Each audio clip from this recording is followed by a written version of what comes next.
Okay, we are back with another fixed blade video, and one I know that Anthony, the owner of this knife, has really been waiting for. And I know that Oden Customs has been waiting for this video, as has Baker Forge. This, I don't even have a lot of words for this thing other than wow. So let's just take a really close look to start with, and then we'll talk about some of the specs and materials and things like that. But really, I'm just going to let the knife speak for itself for the most part. It's just stunning.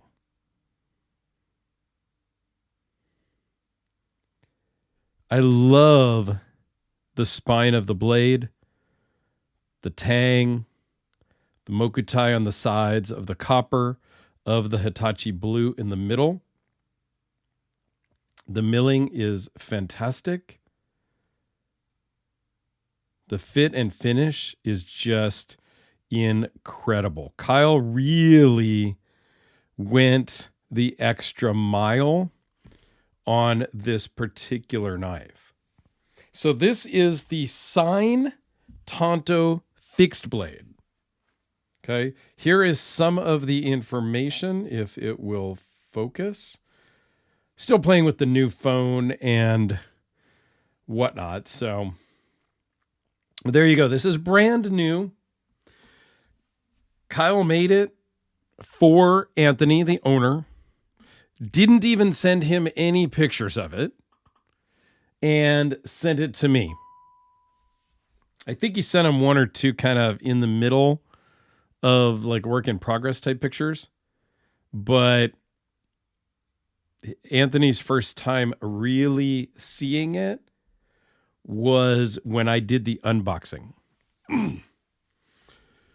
It feels really good in the hand. Okay, it's heavy because of all the copper and mokume that is in it.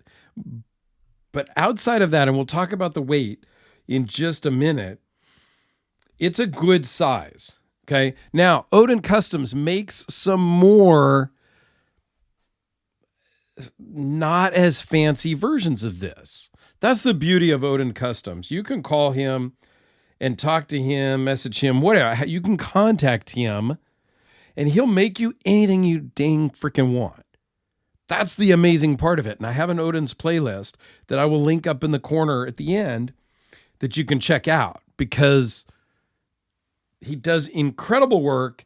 And he loves to work with clients and customers to make the exact knife that you want. And this is one that he built for Anthony. Now, there is no sheath on this one because they didn't want it going in and out of Kydex and scratching it or anything like that. Totally get it. So once Anthony gets it, he may have a custom leather sheath made.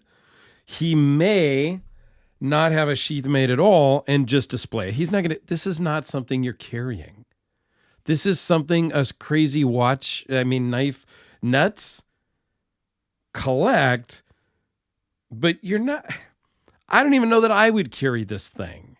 And I carry some crazy expensive exotic material folding knives, but that's me. I'm a nut, so that's okay. All right, let's talk about the specs a little bit. 7 3/8 overall. 3.4 inch blade with a 2.95 cutting edge. Behind the edge is 0.021. So this could be a user. I mean, it could be. Blade thickness is 0.193. Overall thickness is 0.534. So it's got really good feel in the hand. It weighs in at 9.3 ounces. It's got a lot of heft. The balance is like way back here on the first screw. Like it's got a lot of meat back here. Okay. So the scales are Burger Forge Diamond Mokume. And the blade steel is a Hitachi Blue Copper Mai, also made from Baker Forge. So Hitachi Blue is not blue. It's actually a Japanese steel made from what they call white steel, which is a carbon steel with very low impurities.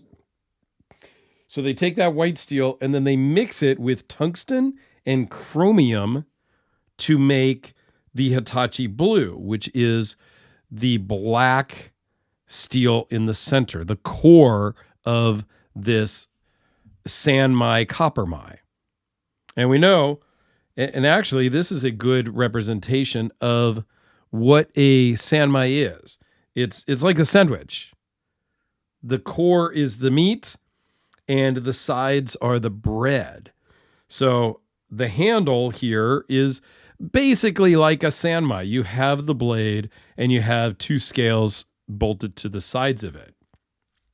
Here, you have the Hitachi Blue core, and then you have this copper cladding or copper Sanmai, if you will, to the sides of the blade. They just kind of press on the sides, and then they get forged from Baker Forge. It's an amazing process, and this looks amazing. That being said, I'm not a copper guy. My hands after this are going to smell like I had pennies, you know? They're going to have that penny smell, which is okay for a lot of people. I don't like that. I don't really have copper. I think I have a copper flashlight still I'm trying to sell. Torch, flashlight, whatever. But I'm not big into the copper. This is almost too much copper look for me. What I really like lately that I have seen is also Sanmai blades, but they have just a line or two of copper on either side. I prefer that. This is a little much and a little over the top for me.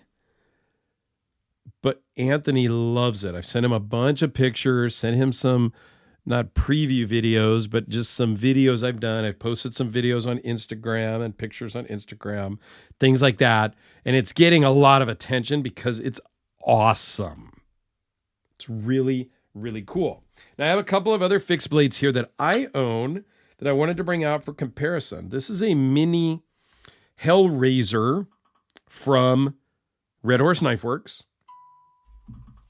This is a fixed Battle from Frank Fisher. And this is the mini Hellraiser from Jim Skelton. So these are 3 fixed blades that I own, and I don't even carry fixed blades. And I've got a couple of other fixed blades in other rooms that are not here right now, but these are kind of along the same lines, size-wise-ish. So I think fixed blades have their place. I don't know. I have not really EDC carried a fixed blade yet. Ed Kim, the owner of Red Horse Knife Works, and several other people tell me this is a perfect pocket EDC fixed blade size. It is a good size.